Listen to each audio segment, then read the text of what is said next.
आज 27 जनवरी 1966 की वाणी का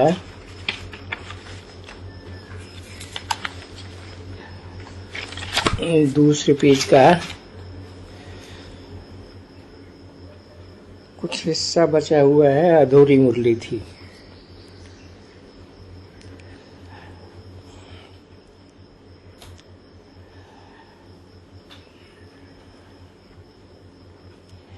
बात चल रही थी, रावण को क्यों जलाते हैं ये किसी को भी पता नहीं है। वंडरफुल बातें तुम जानते हो। दिन प्रतिदिन रावण को बड़ा करते जाते हैं। कहते भी हैं राम राज्य चाहिए, तो ये नरक है ना, इतनी भी समझ नहीं है। अभी तुम्हारी बुद्धि का ताला खुला है। बाप तुम्हारा सर्वेंट आकर बनता है।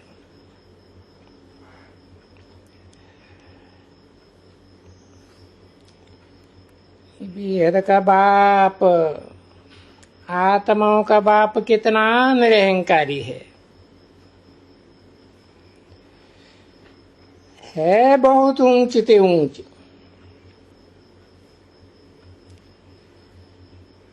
अब देखो, सन्यासी आदि हाथियों के ऊपर चांदी के सिंहासन आदि पर सवारी करते रहते हैं, तो क्या उनको सन्यास व त्याग कहा जाता है? तुम बच्चे बुद्धि से जानते हो कि ये तुम्हारा पुराना शरीर है और दुनिया भी छीछी है। अब अपन को नई दुनिया में जाना है। बाबा कितना मीठा है, बिलवड मोस्ट बाबा कितना प्यारा, कितना मीठा है। उनके तुम बच्चे हो, तो बच्चों को भी ऐसा प्यारा मीठा बनना चाहिए।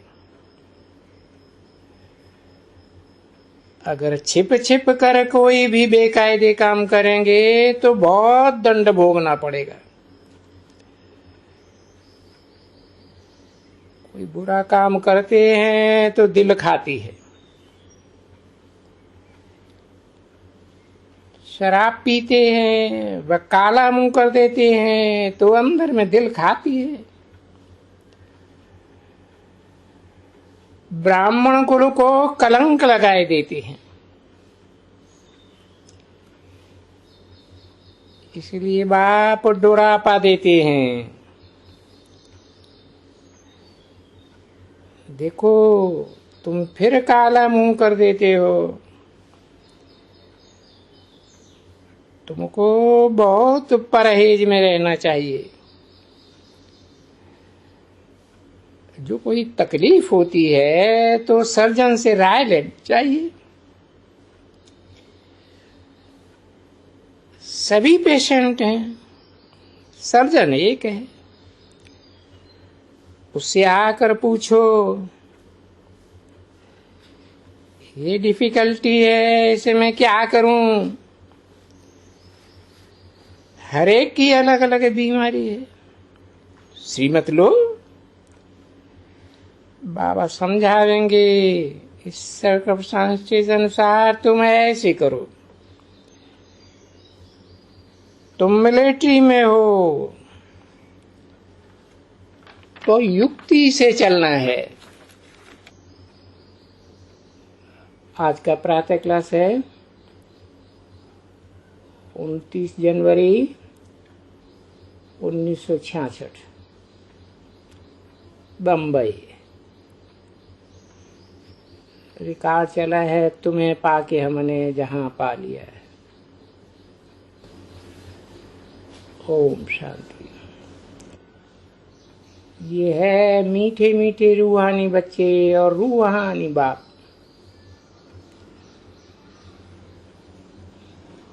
ये हो गया जैसे घर,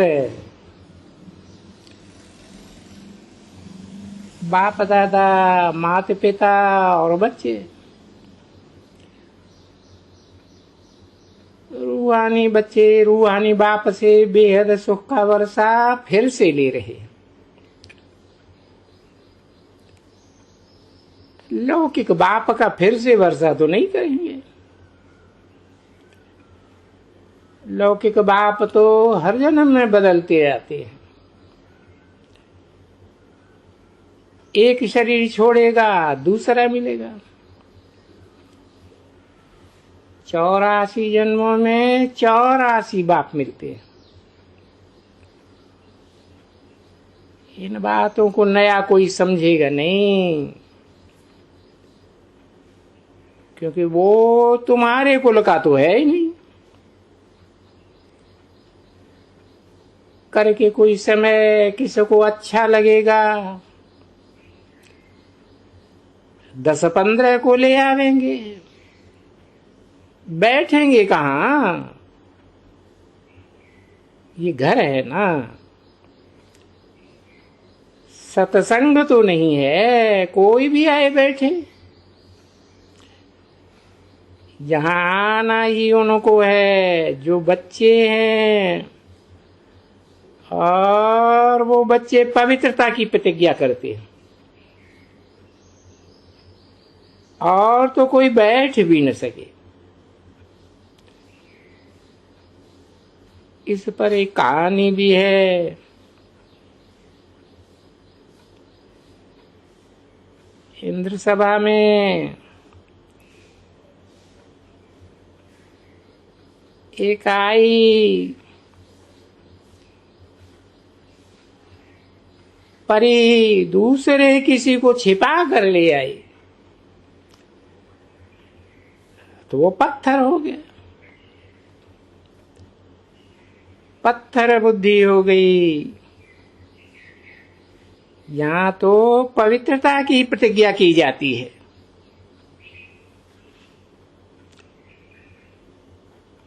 छिपा कर ले आई, बाप को पोता मिल तो दिया नहीं।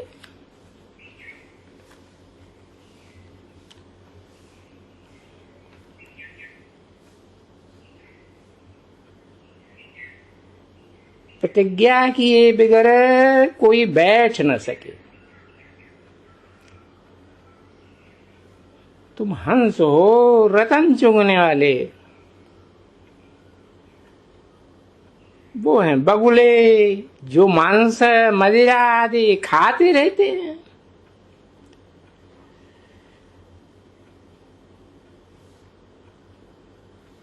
तन से मन से खाते रहते हैं।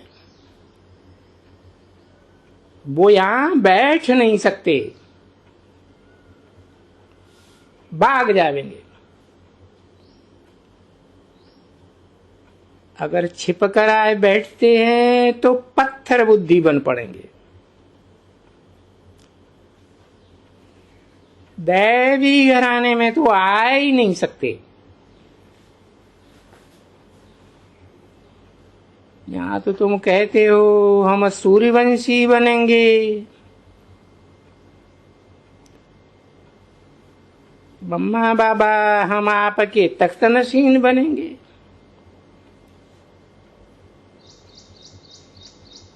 अब बड़ी अच्छी शांत स्वभाव वाली होनी चाहिए।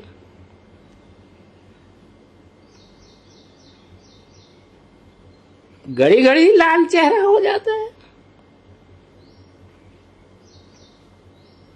कोई के भी घर में कलेश न हो,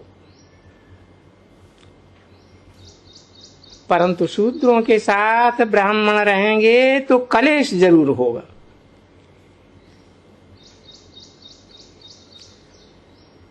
माँ बाप के हाथ में सारी रचना है। उनका कहना तो जरूर मानेंगे। यहाँ आते ही हो माता पिता से ऊंचे ते ऊंचे वर्षा लेने। तुम बच्चों को निश्चय है ये रूहानी बाबा है जो सारी सृष्टि का बाबा है, जिसको सब गॉड फादर कहते हैं, सब धर्म वाले। पहले तो आत्माभिमानी बनना है, ये तो तुम जानते हो कि आत्मा और शरीर अलग अलग चीज है। आत्मा एक शरीर से निकल जाए दूसरा शरीर लेती है। हम आत्मा हैं, तुम बच्चे तो जानते हो। बाबा इसमें आया हुआ है जिसको सारी दुनिया याद करती है, जिसके सभी आत्माएं बच्चे हैं, परंतु जानते नहीं हैं सिवाय तुम्हारे।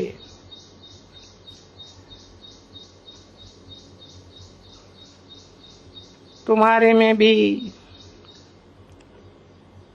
वो भी नंबरवार पुरुषार्थ अनुसार हैं।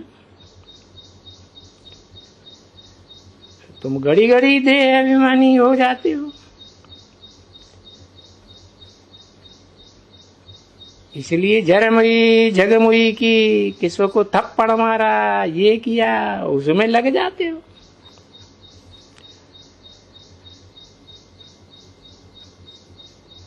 तुम बाप के बने हो देवता बनने के लिए, तो दैवी गुण धारण करने। खान पान शुद्ध होना है। मांस मदिरा बीड़ी आदि पीते हैं तो समझें हम बीच में हैं, न हंस हैं न बगुले हैं। मंदिरों में देवताओं को थोड़े ही ये भोजन खिलाते हैं। श्रीनाथ द्वारे में कब देवताओं को बीड़ी का भोग थोड़े ही लगाते होंगे, व गाली आदि थोड़े ही देते होंगे। यहाँ तो कितना लड़ते झगड़ते रहते। आत्मा अभिमानी नहीं बने हैं, जो बाप को निरंतर याद करे। इसलिए बाबा बच्चों को आत्मिक स्थिति में रहने का बहुत पुरुषार्थ कराते। मेहनत इसमें है। आत्माभिमानी बनो, बाप को याद करो। अगर हमारे में आसुरी गुण होंगे तो गोया हम बाप की आबरू गंवाते। अगर हमने कोई उल्टा काम किया तो सतगुरु, सत बाबा, सत टीचर के हम निंदक बन पड़ेंगे। पहले तो है सत बाबा, वो तो गुरु कहते हैं, परंतु ये तो तीनों है। सदगति दाता सिर्फ गुरु थोड़े ही है। पहले है बाप, फिर टीचर है, फिर सतगुरु। सत बाबा फिर वो ही ट्रुथ पढ़ाने वाला है।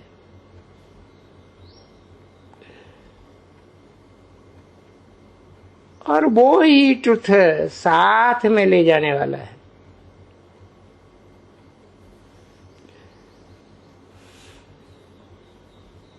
ग्रंथ में, शास्त्रों में भी है ना, सत्य बोलना, सत्य चलना। तुम बच्चों को बहुत मीठा बोलना है। कड़वा बोलने से असुरों की लाइन में आ जाते हो। घर में कलेश बिल्कुल नहीं रहना चाहिए। नहीं तो कहेंगे ये तो आसुरी चलन चलते हैं, हम देवता बन रहे हैं।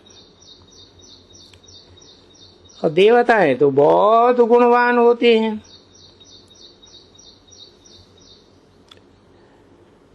बाबा देखते हैं बहुत अच्छे अच्छे अनबन हो जाती है। उनके घर में भी कुछ न कुछ माया खिट खिट दे अभिमान की खिट खिट चलाती है। और लिस्ट निकालें तो उसमें सब आ जाएंगे। बाप समझाते हैं,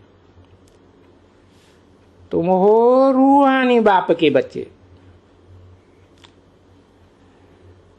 दुनिया में कोई ये नहीं जानते हैं कि रूहानी नॉलेज है, बाप ही रूहों को आकर देते हैं।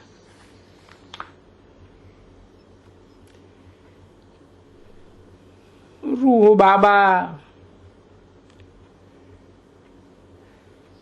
जिसको अपना चोला है ही नहीं, फिर चोला धारण कर और नॉलेज देते हैं। सिवाय उनके और तो कोई दे ही नहीं सके।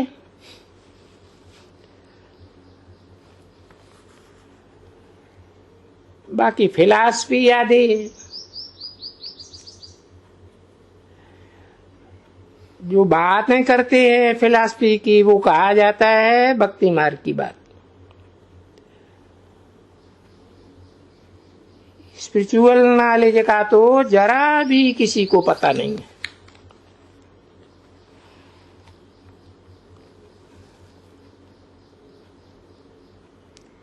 सिर्फ कह देते हैं स्पिरिचुअल नॉलेज, परंतु स्पिरिचुअल फादर को ही नहीं जानते हैं। वो आत्मा सुप्रीम है, इसलिए परमपिता परमात्मा कहा जाता। वो कब जन्म मरण में नहीं आते। निराकार का अर्थ भी नहीं समझते हैं।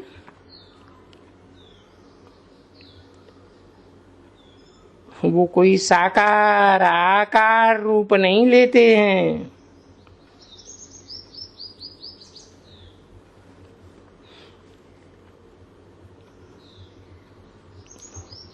ओम शांति।